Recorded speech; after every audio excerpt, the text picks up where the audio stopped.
Welcome to my channel. എല്ലാവർക്കും ഞങ്ങളുടെ ചാനലിലേക്ക് സ്വാഗതം. എന്താ കർക്കിടകം 1 ആരംഭിച്ചിരിക്കുന്നു. അതോടൊപ്പം തന്നെ മഴ വീണ്ടും തുടങ്ങിയിരിക്കുകയാണ്. നല്ല മഴയാണ്. ഇപ്പോൾ ഒന്ന് ചെറുതായിട്ടൊന്ന് കുറഞ്ഞതേ ഉള്ളൂ. ഇനിയിപ്പോൾ തുണിയൊക്കെ നനച്ചിട്ട് ഉണങ്ങാൻ നല്ല റിസ്ക്കാണ്. ഈ തണുപ്പത്ത് ഇതാ ഉറങ്ങാതെ ഇവിടെ ഒരാൾ കാറിട്ടടിച്ചുകൊണ്ടിരിക്കുകയാണ് കേട്ടോ. വേറൊരാളാണെങ്കിൽ നല്ല ഉറക്കും. ഇനി ആ ആൾ എണീക്കുമ്പോഴത്തേക്കിന് ഇയാൾ ഉറങ്ങാൻ തുടങ്ങും. അപ്പം ഞാൻ ഇങ്ങനെ തന്നെ ഇരിക്കണം. എനിക്കൊട്ട് ഉറങ്ങാനും പറ്റില്ല. എന്താ അവസ്ഥ? ഞാനിങ്ങനെ പറയുന്നതൊക്കെ ഈ കള്ളിപ്പണി ഇങ്ങനെ നോക്കിക്കൊണ്ടിരിക്കുകയാണ് ഗൈസ്. ആണെങ്കിൽ ഇങ്ങനെ നോക്കിക്കൊണ്ടിരിക്കുക, അമ്മ എന്താ ഈ ചെയ്യുന്നതെന്ന്. അമ്മ എന്നതാ പൊന്നെ ചെയ്യുന്നത്? അമ്മയുടെ ശുണ്ടരിയാണ് ഇത്, ശുണ്ടരി. തനുസേ പോയി കിടന്ന് ഉറങ്ങു പെണ്ണേ. ഇങ്ങനെ ഉറങ്ങാണ്ട് ഇങ്ങനെ കാലിട്ടടിച്ചോണ്ടിരിക്കുക. ഉറങ്ങുന്നില്ലേ അമ്മയുടെ ശുണ്ടരിക്ക്? ഉറങ്ങുന്നില്ലേ? ഉറക്കം വരുന്നില്ലേ അമ്മയുടെ പൊന്നേ? അമ്മയുടെ മുത്തേ, അമ്മയുടെ ശക്കരപ്പനാണിത്. യോ എന്താണാവോ, എന്താണാവോ? താനിക്കുട്ടിയേ, അമ്മയുടെ ചൂണ്ടടിയേ. ഇങ്ങനെ നിലത്ത് പാവിരിച്ച് കിടത്തിയിട്ടാണ് അങ്ങോട്ടും ഇങ്ങോട്ടൊക്കെ ജോലി ചെയ്തുകൊണ്ടിരിക്കുന്നത്. കൂടെ വന്ന് ഞാൻ ശ്രദ്ധിക്കും. ഇവളിപ്പം കമന്ന് കിടന്നിട്ട് നേരെ കിടക്കാനായിട്ട് കുറച്ച് ടാസ്ക്കാണ്. അപ്പം കിടന്ന് ഈ കരച്ചിലും കുളിച്ചാണ്. അതുകൊണ്ട് തന്നെ അങ്ങോട്ടും ഇങ്ങോട്ടും എനിക്ക് നീങ്ങാനേ പറ്റുന്നില്ല കേട്ടോ. രണ്ട് മക്കൾക്കും അധികം ഏജ് ഡിഫറൻസ് ഇല്ലാത്തതുകൊണ്ട് തന്നെ രണ്ടുപേരെ നോക്കാൻ കുറച്ച് ടാസ്ക്കാണ്. പക്ഷെ എന്നാലും കുഴപ്പമില്ല, ഒരാളിപ്പം അഡ്ജസ്റ്റായി വരുന്നുണ്ട് കേട്ടോ.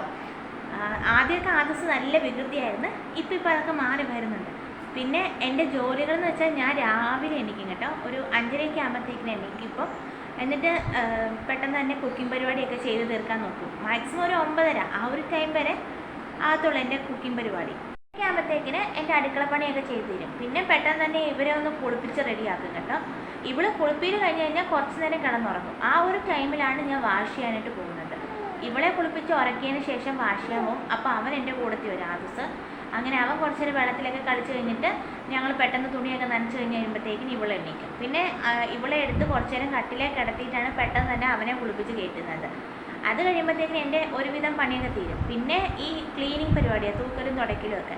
അതൊന്നെങ്കിൽ വൈകുന്നേരം ആയിരിക്കും, അല്ലെങ്കിൽ ഇവരെ ഉച്ചയ്ക്ക് വീണ്ടും ഉറക്കിയതിന് ശേഷം മാത്രമേ ഞാൻ ആ പരിപാടി ചെയ്യുന്നുള്ളൂ. കൂടുതലും വൈകുന്നേരങ്ങളിലാണ് ഞാൻ ക്ലീൻ ചെയ്യുന്നത്. അപ്പം എന്തെന്ന് വെച്ചാൽ ഇവളെ ഞാൻ കട്ടിലയിൽ കിടത്തിയിട്ട് ആ റൂമൊക്കെ ഒന്ന് ക്ലീൻ ചെയ്യും. പിന്നെ അത് കഴിഞ്ഞിട്ട് ഇവളെ കൊണ്ട് ഹാളിൽ കിടത്തിയിട്ടാണ് ബാക്കിയൊക്കെ ചെയ്യുന്നത്. കാരണം ഇവളെ ഇട്ടിട്ട് പോകാൻ പറ്റത്തില്ല. ഇവള് ആ സമയത്ത് കമന്ന് വീണിട്ട് കിടന്ന് കരയാൻ തുടങ്ങും. ഇപ്പം ചെറുതായിട്ട് ഈ നീന്താനും കൂടെ തുടങ്ങിയിട്ടുണ്ട്. അപ്പം അത് കുറച്ച് ടാസ്ക് ആയതുകൊണ്ട് ഞാൻ കട്ടിലയിൽ അധികം നേരം കിടത്തത്തില്ല. ഇതിലുള്ളപ്പോഴേ ഇവിടെ കട്ടിലേ കിടത്തത്തുള്ളൂ. കുഞ്ഞിപ്പനാണെങ്കിൽ ഇവിടെ നോക്കിക്കൊണ്ടിരിക്കുകയാണ്. ഇപ്പം ഞാൻ എൻ്റെ ഏകദേശ പണിയൊക്കെ തീർന്നു കേട്ടോ. ഇനിയിപ്പം എന്തെന്ന് വെച്ചാൽ മഴയാണ്, അതുകൊണ്ട് തുണിയൊന്നും നനച്ചിട്ടില്ല. അതാണ് ഒരു ടാസ്ക്കായിട്ട് നിൽക്കുന്നത്. ഇതിപ്പോൾ ആദർശ് ചേട്ടനും കുഞ്ഞിപ്പെണ്ണും കൂടെ കട്ടിലേ കിടക്കുകയാണ് കേട്ടോ.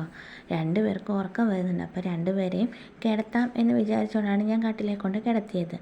അപ്പം എന്താ അവൻ ഉറക്കം വന്നിട്ട് തലയിൽ കൂടെ പുതപ്പ് പുതയ്ക്കുമ്പോഴത്തേക്കിന് കുഞ്ഞിപ്പെണ്ണ് പോയി ഇതാ പുതപ്പ് മാറ്റുന്നത്.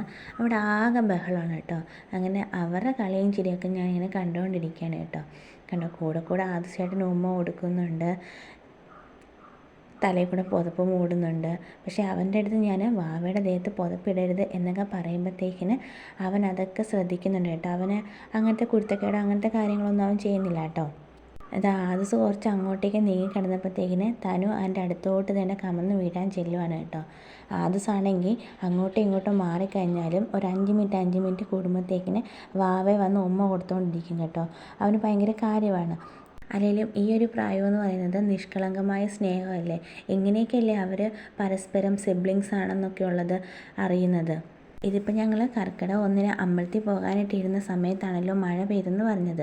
അതോടുകൂടി ഞങ്ങളുടെ പോക്ക് മുടങ്ങി. അതിന് ശേഷമുള്ള കുറച്ച് കാഴ്ചകളാണ് കേട്ടോ ഈ കാണുന്നതൊക്കെ. ആദർശൊന്ന് മാറി നിൽക്കുമ്പോഴത്തേക്കിന് അവൾ അവൻ്റെ അടുത്തോട്ട് ചെല്ലും. എന്തൊക്കെയാണ് അവിടെ കാണിച്ചു കൂട്ടുന്നതെന്നുള്ളത് നമുക്ക് പറയാനായിട്ട് പറ്റുന്നില്ല. എന്തൊക്കെ പറഞ്ഞാലും താനെക്കൂട്ടി ഇതൊരു 7ാമത്തെ ഡ്രസ്സായിരിക്കും കേട്ടോ മാറുന്നത്. ഈ മഴയത്തും അവൾ മൂത്രമൊഴിച്ച് ഡ്രസ്സൊക്കെ നനച്ച് വെച്ചിരിക്കുവാണ് കേട്ടോ. ഞാൻ പിന്നെ മഴ ആയതുകൊണ്ട് അവൾക്ക് പാമ്പേഴ്സ് ഇട്ട് കൊടുത്തു. കാരണം അവളുടെ ട്രൗസറും ഉടുപ്പൊക്കെ നനഞ്ഞ് കിടക്കുവാണ്. അപ്പം വേറെ ഇനിയിപ്പോൾ ഇല്ലാത്തതുകൊണ്ട് അവൾക്ക് ഞാൻ പാമ്പേഴ്സ് ഇട്ട് കൊടുത്തിട്ടാണ് തൽക്കാലം കട്ടിലിൽ കിടത്തിയിരിക്കുന്നത്. രണ്ടുപേരും കൂടെ കുറേ നേരം ഇങ്ങനെ കളിച്ചുകൊണ്ടിരുന്നു കേട്ടോ. ഇവർ കളിക്കുന്ന സമയത്തും അവൻ ഇടയ്ക്ക് ഉമ്മ കൊടുക്കുമ്പോഴത്തേക്കിന് ഞാൻ അതൊക്കെ വീഡിയോ ഇങ്ങനെ എടുക്കുന്നുണ്ട്. അങ്ങനെ അതൊക്കെ കഴിഞ്ഞ് ഞങ്ങൾ ഉച്ചയ്ക്ക് ഫുഡ് കഴിക്കുകയാണ് കേട്ടോ. ഉച്ചയ്ക്ക് സ്പെഷ്യലൊന്നുമില്ല, പപ്പടവും പയറും കിഴങ്ങ് മെഴുക്കുവരട്ടിയൊക്കെ ഉള്ളായിരുന്നു. ഇതിപ്പോൾ വൈകുന്നേരം ആദ്യം ഫുഡ് കഴിക്കാത്തതുകൊണ്ട് ഞാനൊരു ഇപ്പി ഉണ്ടാക്കി കേട്ടോ. അത് വിളക്ക് കത്തിക്കലൊക്കെ കഴിഞ്ഞതിന് ശേഷമാണ്. അപ്പോൾ ഇതാ ഞാനും തനുകുട്ടിയും കൊണ്ട് ചുമ്മാ ഒരു വീഡിയോ റീൽസ് എടുക്കുകയാണ്. പിന്നെ വൈകുന്നേരം ആയപ്പോഴത്തേക്കിന് അമ്മയും ഏട്ടൻ്റെ പെങ്ങളും കൂടെ നാലമ്പലത്തിൽ പോയിട്ട് വന്നപ്പോഴത്തേക്കും എന്താ കളിപ്പാട്ടമൊക്കെ കൊണ്ടുവന്നു. അങ്ങനെ അതൊക്കെ കളിച്ചുകൊണ്ടിരിക്കുകയാണ് ഇവർ. അപ്പോൾ അത്രയേ ഉള്ളൂ, ചേട്ടാ.